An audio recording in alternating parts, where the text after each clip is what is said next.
Hi, this is Maggie. Today I'm going to look at the post-solar eclipse, new moon conjunction in Leo, and um, just look at the chart of the day and see what's going on. We still have Mars in Leo. We still have Mars 24 degrees in Leo, and Venus is 2 degrees in Leo. That's according to this chart of the day. So it has Saturn on the ascendant in Sagittarius. But the house, the houses are going to change with everybody else's charts. So it's just a general overview. So basically everything's moving into Virgo. But we do still have Mars in Leo. So that's very, very fiery. And in this particular chart, Venus is 2 degrees Leo. So someone else's chart, Venus may have moved on, but I'll focus on this chart. So the sun is in Virgo, 4 degrees. It just went into Virgo, 4 degrees Virgo. And Mercury is 2 degrees Virgo, so it's going to be there all month. So the focus with Virgo is health, they're very analytical, attention to detail. Mercury is retrograde right now, but so just maybe going over previous projects, paying attention to detail, especially to communication. There can be some, people may not hear you right, or you may say something very clearly and, it will be misinterpreted, stuff like that happens. Sometimes, breakdowns of electronics, can happen. So, sometimes it's best not to sign contracts if you don't have to, but if you do, just really go over the fine print and pay attention to detail. So with Mercury retrograde, a lot of times it's a very good time to review projects, sometimes to go over things that are presented to you that, you need to do over. You need to do them over. So Mercury is exalted in Virgo. It rules both Virgo and Gemini.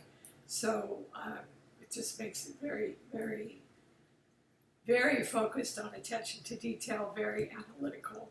It is exalted there. And any health issues you may have at this time, communication with them, well, with the Sun and Mercury there, they would be brought into focus. So I would say, excuse me, just to pay attention to them and communicate, with your doctor. Or you may just want to, it's an earth sign, you may just want to, do some planting, gardening, put your hands in the dirt if that's what you're into.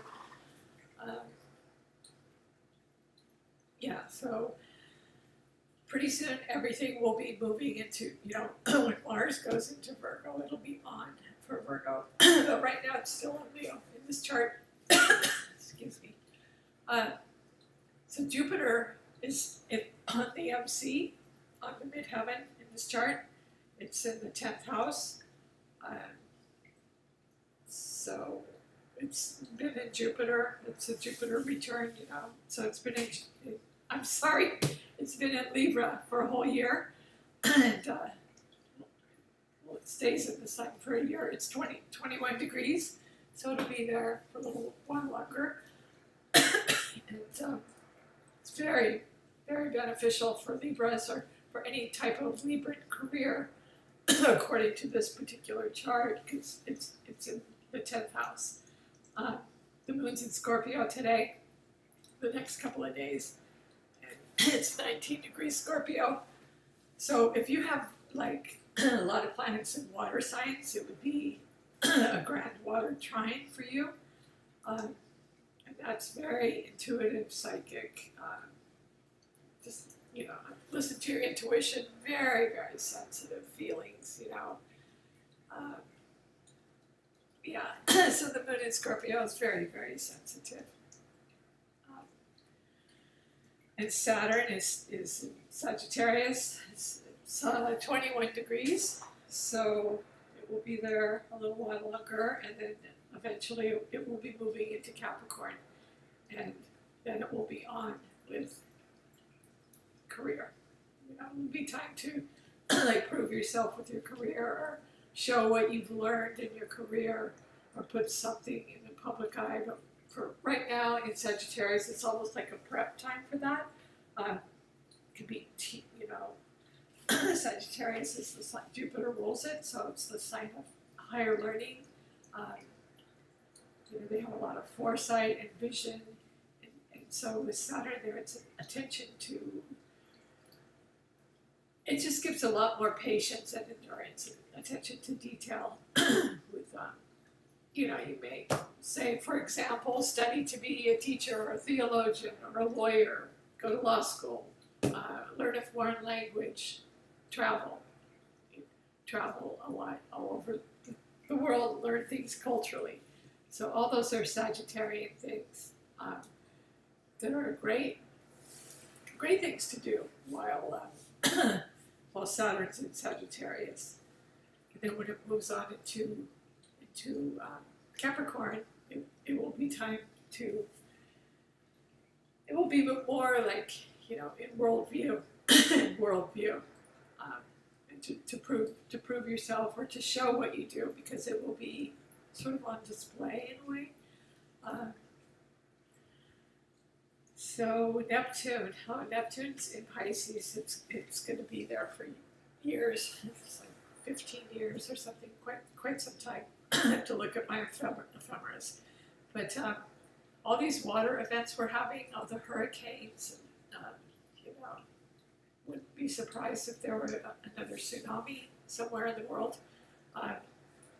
You know, flash floods, typhoons, all kinds of water events would be ruled by Neptune, because King Neptune is ruler of Pisces, and you know, Pisces is a water sign, and Neptune is, you know, king of the sea. So there will be lots of water events. If Saturn were there, it would be a different story. It would cause restrictions, restrict the water, you know, cause some major droughts. And,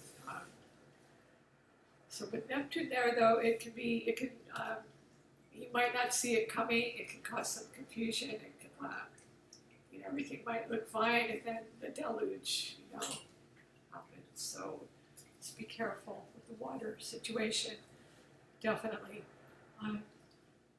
Aries, Aries is, Uranus is still in Aries. It's 28 degrees Aries, so it will be going another 2 degrees. It will be in Taurus. And that's going to be all about the money, all about your finances, your values, your material values, all your assets. So with Uranus, it's the ruler of Aquarius, and Uranus is change, a lot of sudden unexpected change. And personally, I don't think I like that in my money house, but and with Uranus, you really don't know how it's going to present itself. So it could be, instead of on an individual level, but you need to look at it individually as well as collectively. You know, it could be the stock market, it could be our currency, it could be the government. It could be, you know, another country's currency unexpectedly changes.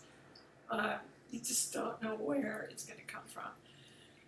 So just having it, for me, it's in my second house of money and values and assets. It's in Taurus. So, you know, on your wheel, it might be in a different house and a different sign, and that will color how it presents itself. And kind of give you a clue.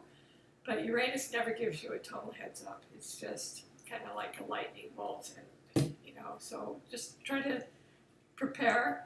I would try to prepare yourself if you can. Get your finances in order. If there's anything you've been procrastinating about, maybe rearranging your portfolio, whatever it is, making a trust, that would be the time to do it. Tie up those loose ends with your finances. Venus in this chart is 2 degrees Cancer. Yeah, 2 degrees Cancer. Actually, 2 degrees Leo. But that's just the chart of the day. Yeah, so it's still time to express yourself, and the energy from the solar eclipse and the new moon conjunction in Leo is going to be with us for 6 months. So hopefully you wrote down a wish and intention, and with all these planets going into Virgo, it gives you the stamina to do the work to carry out that creative wish or intention, or to express yourself through your work, because with all these planets in Virgo in the work house, it makes you want to get to work. And in this particular chart, it's up towards the midheaven. So it's like get to work and express yourself whichever way, whichever way is pleasing to you, or where your gifts lie, your inherent gifts, which can be shown through your chart. You can learn, what your gifts are, where your challenges are. So I'm just kind of jumping around. So pretty much, I think we covered all the planets, the main ones. Yeah. So still a lot of fire. Uranus in this chart's got Venus, Mars, the North Node still in Leo, Saturn, and the ascendant. So that's the Sagittarius ascendant. Saturn still in Sag. So like I said, it's just a generic chart of the day. Your chart will be totally different. The planets will still be in the signs, but they'll be in different houses. And, your wheel will look different than this wheel. So I will try to post this. But the moon in Scorpio and Neptune in Pisces is very, very watery, very sensitive. So it's easy to step on someone's toes, Yeah, you don't need to, but especially with a fellow water sign. Yeah, they try not to take it personally, but they do. So, and it's a pretty good balance. We have Jupiter and the MC in Libra today for the year, the career sector and the world sector. And water, we have Moon, the Moon, and Neptune. So anyway, hope you're having a good post-solar eclipse, and I hope that wish you all good health, and especially with all these water emergencies going on right now. All the best to these people. Okay, take care. Bye.